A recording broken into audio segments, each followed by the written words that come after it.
On New Year's Eve, I saw the framed event photo, my face cropped out completely. No one said a word. The next morning, I handed my parents an envelope and said, "Don't open it now." They did anyway. My mother went silent. My father clenched his jaw.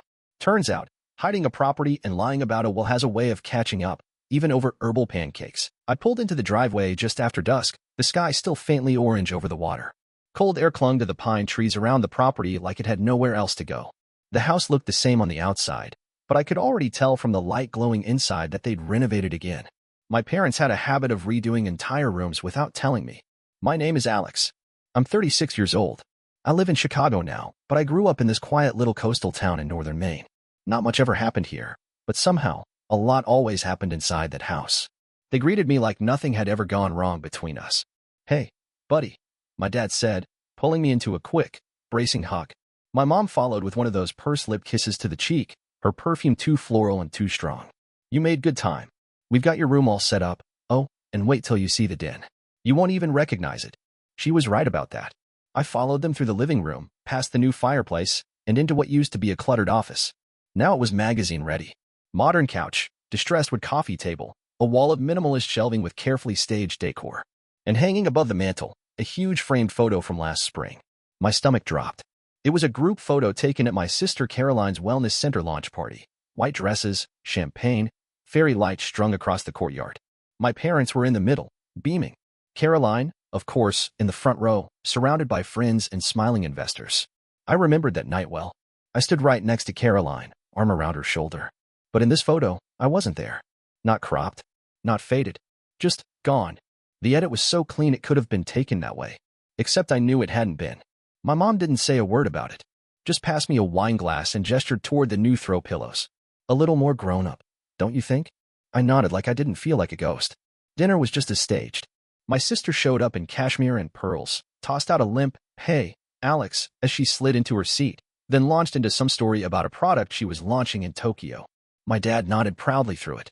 My mom kept refilling her glass. I didn't say much. I learned not to. When it came time for gifts, they handed me a mug that said, "World's okayest brother." Everyone chuckled. Then they gave Caroline a folder containing an investment certificate, $10,000 for her next expansion. She squealed, hugged both of them. "I seriously didn't think you'd do this." "Oh, honey," my mom said, "we believe in you. Always have." I smiled at my mug. Tight. Quiet. The photo was still hanging behind me, just out of frame. But I didn't need to see it again. I'd already memorized the blank space where I should have been. After everyone had gone to bed, I slipped upstairs to the guest room. Same creaky door. Same yellowing wallpaper they swore they'd replace every year. Except now the old twin bed had a new rustic frame and one of those generic lodge-themed quilts you find in hotel gift shops. The lamp on the nightstand flickered when I turned it on, casting just enough light for the past to catch up with me. I sat down at the edge of the bed and reached into my coat pocket. Pulled out the envelope. Heavy. Thick. The seal already worn from being handled too many times. I hadn't planned on staying this long. Originally, I was going to hand it over after dinner. But then I saw the photo. Heard Caroline laugh about some retreat in Bali. Got handed that mug. And I knew they weren't ready. Or maybe I wasn't. I turned the envelope over in my hands like it might give me something new. But it was still the same. Inside, copies of legal documents. Proof of what they did. What they'd hidden. What I never should have had to find out on my own. My fingers itched to rip it open again, even though I knew the contents by heart. Pages detailing my grandfather's will. The one they couldn't find after he passed. The one that somehow, miraculously, showed up when I started asking the right people the right questions. I used to think it was just a feeling that I'd always been treated like the optional child, the extra one, the one who didn't quite fit the mold. But no, it wasn't just in my head. There was a pattern. Every job promotion? Barely mentioned. When I got pneumonia during grad school and called home, Caroline was in Europe, and they were managing a lot. The time I needed help transferring school sophomore year because I couldn't afford the new out-of-state fees, I was told money was tight. They said I should tough it out. I did. 3 months later, Caroline posted photos from her luxury marketing course in Italy. A birthday gift from mom and dad. I sat there on the bed, breathing through it all. It wasn't the money. Not really. It was how easy it was for them to choose her, every time. How invisible I'd become, edited out, erased, but still expected to show up and smile. That photo downstairs proved it. I was a memory they didn't want cluttering up the frame. But tomorrow, things would be different. I wasn't going to scream or cry or throw it in their faces. I wasn't even angry, not in the way they'd expect. I was done asking to be seen. They didn't need to like it. They just needed to read it. I slid the envelope under my pillow, then lay back, staring at the water-stained ceiling like it might finally open up and give me answers. In the morning, I'd leave it on the table. Just a piece of paper. Quiet. Unavoidable. They'd have no one to blame but themselves. By the time I came downstairs, the house was already buzzing. Jazz music played from a Bluetooth speaker tucked behind a plant, the smell of something lavender-infused drifting out from the kitchen. Caroline was barefoot, holding a frothy green drink in one hand and flipping pancakes with the other like she was hosting a cooking segment on TV. "Oh hey," she said without turning around. "I made herbal pancakes. Vegan, gluten-free, everything free." "Great," I said. "Can't wait to taste the absinthe." She didn't laugh, just flipped another pancake and called for Mom. My parents were seated at the reclaimed wood dining table, mugs in hand. Dad was reading the paper like it was still 1995. Mom was already dressed like she was expecting brunch guests. Silk scarf, coordinated earrings, a full face of makeup before 9. No one said anything about the envelope I slipped under the woven placemat in front of my father. I poured myself a cup of coffee, some expensive blend they must have picked up at a boutique roaster, and sat across from them. "So," Caroline said, placing a stack of grayish pancakes on a wooden tray like it was a gift from the heavens. "Exciting news. I got the Tokyo funding." Mom gasped. "Already? That's incredible." Dad finally looked up. "Wow, you really know how to make things happen, huh?" She beamed. "They doubled the offer after seeing the numbers from the LA launch. I'm flying out next month." They clinked coffee mugs to celebrate. I took a sip and said nothing. I watched the scene play out like I wasn't there, like I was sitting behind one-way glass. I wondered if anyone at that table remembered I'd spent 6 months unemployed last year after the firm folded, that I'd gone through 2 breakups, that my apartment had flooded in March and I'd had to crash on a friend's couch for 3 weeks while fighting the insurance company tooth and nail. No one asked. No one ever did. I cut into a pancake and tried not to grimace. It tasted like perfumed cardboard. Caroline kept talking about supply chains, investor meetings, Japanese packaging trends. My parents nodded along like they understood a word of it. No one touched the envelope. It sat there, plain white and patient, between the soy syrup and the antique butter knife. I finished my coffee and got up. My chair scraped the floor louder than I expected. "Everything okay?" my mom asked. "Just getting some air." I walked down the hall, past the den. The photo was still there, huge and framed and perfect. Everyone in it looked so happy, so proud, like they had never even noticed I was missing. Their laughter echoed behind me, rising and falling like the fake chuckle of a commercial jingle, the kind that sticks in your head and makes your stomach twist. They still didn't notice the envelope, but they would. It didn't take long. Maybe 10 minutes after I walked out, I heard footsteps, quick, deliberate, moving through the hall like someone was looking for a missing receipt. I stayed in the front sunroom, pretending to browse my phone while the morning light spilled across the floor. From the kitchen, I heard my mother's voice, bright and puzzled. "What's this?" A pause. The kind of pause you feel in your chest. Then the sound of paper sliding out, the envelope opening. Another pause. Longer this time. "Tom," she called, her voice higher now. "Can you come here a sec?" I stayed where I was. I heard my father's chair scrape, the floor creak, then silence again as he read. That silence stretched longer than it should have. Then came the sound of the pages shuffling, someone flipping too fast, like trying to skip past something you didn't want to see. By the time they appeared in the doorway, the air had changed. My mother was holding the envelope like it was contaminated. My father looked pale, like he'd swallowed something sharp. Caroline wasn't far behind, still holding her mug of green sludge, confused. "Alex," my dad said carefully. "Where did you get this?" "From an attorney," I said, not looking up from my phone. "Grandpa's, actually." "Why are you giving this to us now?" my mom asked. "What's the point?"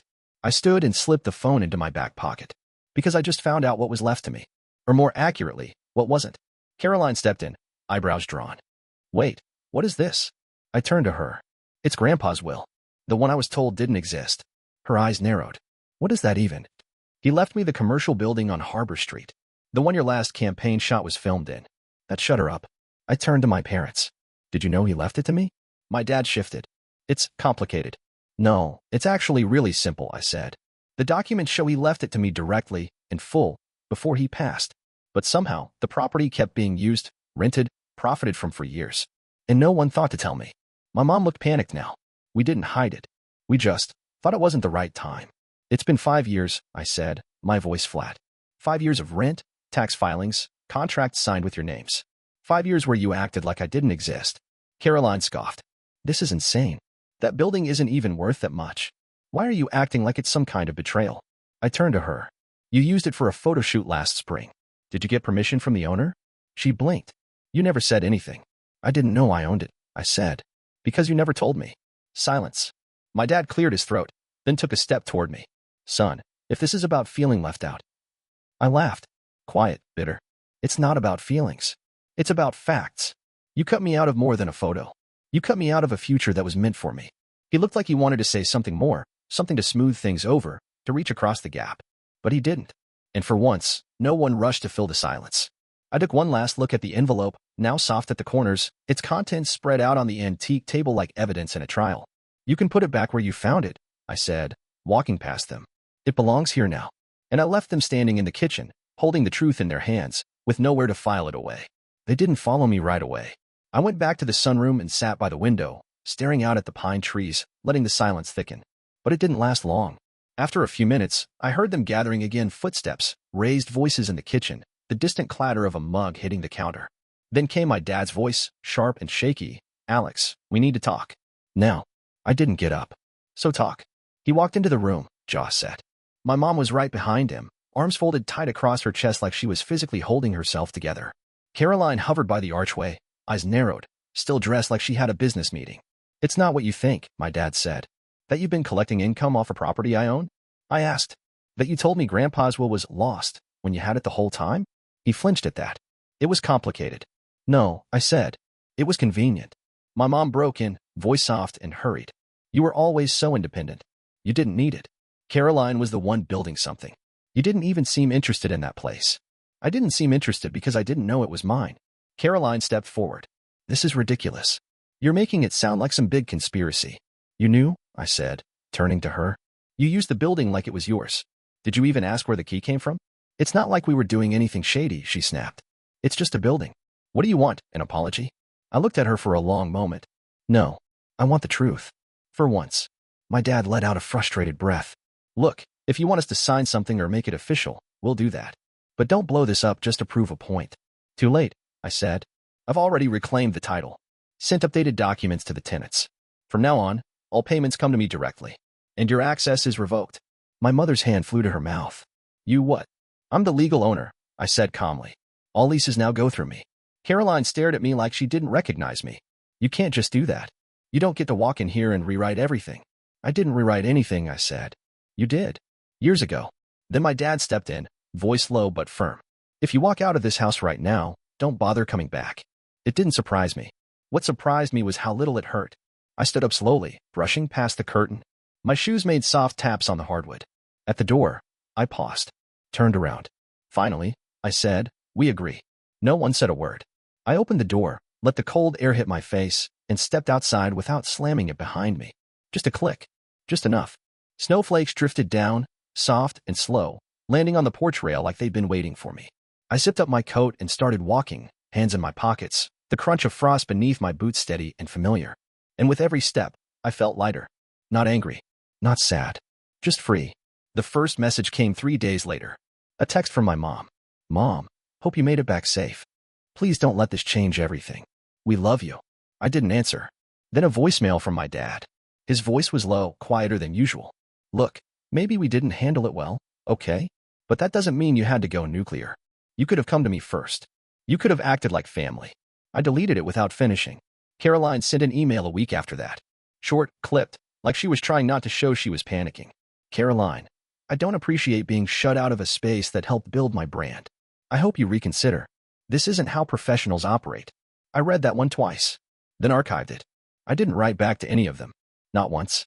They didn't know that through a mutual friend, Jake, one of the old tenants, I'd already heard more than they wanted me to. The property they'd siphoned income from for years had quietly held their finances together. Not just the monthly rent. It covered their travel credit cards, their refinance buffer, even part of Caroline's spa launch fund. That building wasn't just some passive asset to them. It was the backbone of their lifestyle. And now? It was gone. Jake told me my parents had to pull out of a spring trip to Portugal.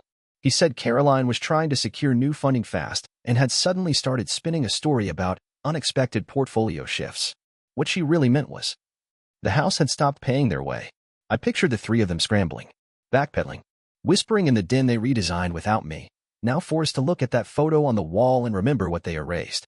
They had built a whole world where I didn't matter. Now, they were living in it. I sat in my apartment in Chicago, far from the gray skies and sea wind, and stared out the window at the traffic below. No guilt. No second guessing. Just peace. Not the kind you fight for. The kind that comes when you finally stop trying to explain yourself to people who've already decided who you are. I still hadn't changed my number. I wanted to see every message roll in. Each one a reminder that silence, finally, had weight. And I wasn't lifting it for them anymore.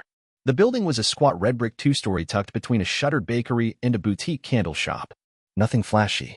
But it stood solid, grounded, like it belonged to the world before everyone started pretending. I spent the first few days just walking through it. Alone. The offices were bare, stripped of the rented staging furniture Caroline had brought in for her branding shoot. The second floor still smelled faintly like eucalyptus and sandalwood from the wellness pop-up she hosted last spring. I opened the windows and let it all air out. It felt good. I kept one thing from the old layout, a faded green armchair tucked in the corner of the upstairs hallway. I remembered it from when I was a kid, back when Grandpa still came here once a week to sort papers, drink gas station coffee, and read the paper. It was the only thing in the whole building that hadn't been moved or polished or filtered through someone else's idea of aesthetic. Everything else? I gave away. Old desks, decor, boxes of branded wellness journals, donated to a local shelter and a couple of nonprofits. I didn't want any of it. The place didn't need to be repainted. It needed to be real. I met with the tenants one by one. An older couple running a copy repair business. A woman with a second-hand bookshop. A college kid doing freelance IT out of the upstairs unit. They looked at me cautiously at first, like they expected some landlord fresh off a power trip. "I'm not raising your rent," I told them. "In fact, it's going down." That got their attention. One of them, Melissa, the bookstore owner, came by a few days later with a thank you card. Inside was a note, handwritten in looping blue ink. "You're the first landlord who ever treated me like a person." I read it twice, then pinned it to the wall above the armchair. I didn't tell anyone about it. Not my coworkers, not my friends back in the city. This wasn't a revenge story. It wasn't about teaching anyone a lesson anymore. It was about taking back something that had always been mine. Something I never even realized I'd lost, a sense of place. A space I could shape, not one I had to shrink myself to fit into. One afternoon, a letter arrived. Handwritten return address. My mother. The envelope was lavender-scented, like always. The writing on the front was delicate, rehearsed. I didn't open it. I didn't need to. I already knew what it would say. Something like, "We only wanted the best for you." Or, "You've always been different, and maybe we didn't understand you." Or, "Can we please move forward, for the sake of the family?" But never, "We were wrong." Never, "I'm sorry." Never, "What we did wasn't okay, and we're going to make it right." So I placed it in the bottom drawer of the desk near the front window. Still sealed, still scented, and still not enough. The sun was setting when I sat in the old green chair, sipping coffee from a paper cup. I looked around at the space, not fancy, not filtered, not curated. Just clean, honest, mine. And for the first time, that word didn't feel like a burden. It felt like home. It's been a few years now. The building's still here, same bricks, same creaky stairs, same upstairs hallway with the green armchair and the pinned thank you note above it. A few tenants have moved on, new ones have moved in. One of them, a young woman who opened a small printmaking studio, brings me coffee every Friday when she drops off her rent. I never ask her to. She just says, "You're one of the good ones." I believe her. The town's quieter than it used to be. Or maybe I just finally slowed down enough to notice. Tourists still pass through in the summer. Some of them stop in to browse the bookstore or peek into the studio windows. But mostly, it's the same old faces on the same old sidewalks. I don't see my parents anymore. Once in a while, someone mentions them in passing. "Heard your folks had to sell the lake house," or "Your sister's Tokyo thing didn't pan out." Huh? I just nod. I don't ask for details. There's nothing left I need to know. They still send things sometimes. Cards for holidays. A voicemail from my dad once, on his birthday, voice tight with unspoken things. "Just thinking about you. Hope you're doing all right." I didn't call back. Caroline emailed me a year ago. Said she hoped I'd moved past all that. Said she was in a better place now and wanted to rebuild. She also mentioned she was applying for a commercial lease in the next town over and wondered if I had any tips. I didn't reply, because I wasn't angry anymore. I was just done. I still live upstairs, in the small two-room apartment I renovated myself. Nothing fancy. Just enough. Exposed brick, a record player, shelves full of books I finally have time to read. When I come home at night, I turn the lock, toss my keys into the tray by the door, and breathe in the silence like it's the first clear breath of the day. There's a photo on the mantel above the heater. Just me, standing in front of the building, holding the keys. No one else. No one cropped out. No one missing. And for the first time in my life, I didn't have to ask to be included. Didn't have to shrink, or smile through it, or laugh along with people who didn't see me. I chose this. This space, this stillness, this version of a legacy that wasn't handed to me with conditions or qualifiers. It was mine, fully. Honestly, that's what I hold on to now, not the inheritance they tried to bury, but the life I built from finally digging it up. Not for them, not to prove anything, just for me. And that, in the end, is enough.